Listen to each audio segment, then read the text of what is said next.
it's so weird. Like once you get those hormones in your body, there's like this instinct that kicks in that makes you want to protect it, even though your brain is like, no, no, we're not ready for this. This was always the plan. If this happened, you promised your boyfriend that.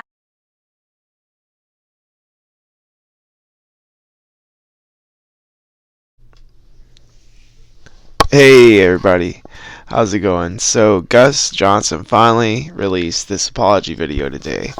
Let's have a look, shall we?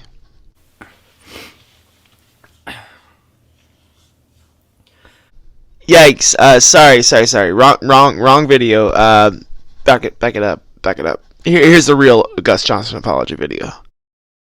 Hi everyone, I'm sorry I didn't make this video sooner. I stepped away from social media for the last 3 months to really reevaluate everything that's going on in my life right now, and I'm here to talk to you today about everything that's been happening. A few months ago, my ex-girlfriend posted a video that talked about a very difficult and painful experience that we went through in a relationship together over 3 years ago.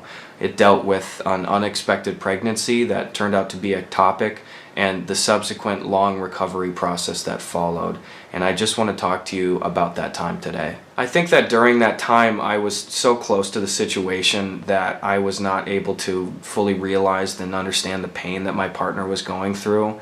And I was not able to fully understand the impact that I had on that situation. I think that I was so caught up in my own overwhelming fear of what was going on that it made it difficult for me to see through that, to really connect with and understand her sense of fear. As the medical situation continued to last for many months with no end in sight, there were just times that I just said some stupid stuff and some things that just caused my partner additional hurt.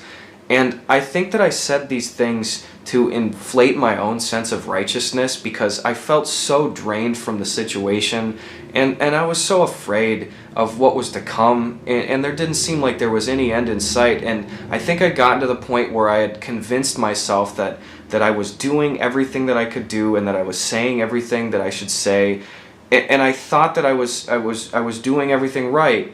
And it became frustrating and I felt so defeated, and it took me a while to realize that I was actively making the situation worse and adding additional hurt, and that's realization has just left me feeling so foolish and ashamed. This medical situation happened over 3 years ago, and we continued to date for a few more years after that happened. And during those few years, we talked about this medical time a lot, and we sought couples therapy together and individual therapy, and this was discussed at length. And I think that it just took me a while to really realize my shortcomings during this time and the impact that I'd had on my partner in this terrible period, and how my words and actions made the situation worse. And that was something that was hard to realize, and it just made me feel very foolish and remorseful for my behavior at certain periods during that time. One thing that's been made clear to me is that I have a tendency to just kind of shut down and shut off and shut out during times of crisis. I think that when stuff goes wrong, historically, I've just been somebody that thinks, all right, well, I'm gonna grab the wheel. I'll take care of this. I'll get in. I'll make the decisions, and I'll help everybody. I'll get everyone out of this situation. And I've just realized over the last few years, especially, that is not a very positive way to tackle every situation, and that leads to people just feeling left out and disrespected and steamrolled. And it was a struggle for me to identify that, and that is something that I've just been trying to work on and just rework in myself during these difficult periods. My partner and I split up a few months ago, and I'm glad that she's finding a new sense of self.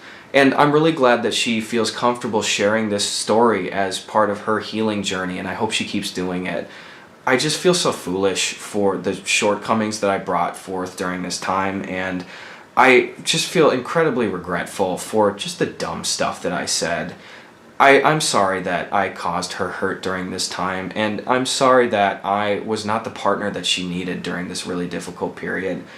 And the hurt is extended beyond that. There are a number of people who engage with my content or who I work with professionally that have been negatively affected as a result of my actions and my words. And I just would like to extend my sincerest apologies to these people as well. I hate disappointing people, and I want my pages and platforms to be a place where folks can come to get a little bright spot of happiness and get distracted from a lot of the negativity that's going on. And I'm so sorry for disappointing for so many people. I really am. I hope that my former partner can use this moment in time to heal and find some peace. And I wish her the best.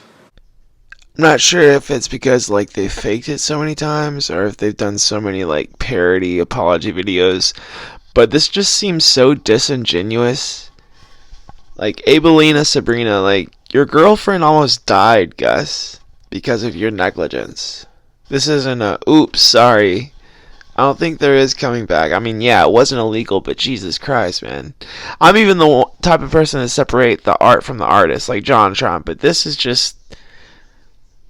unbearable, man. I don't think there is coming back from this. I don't know. We'll see.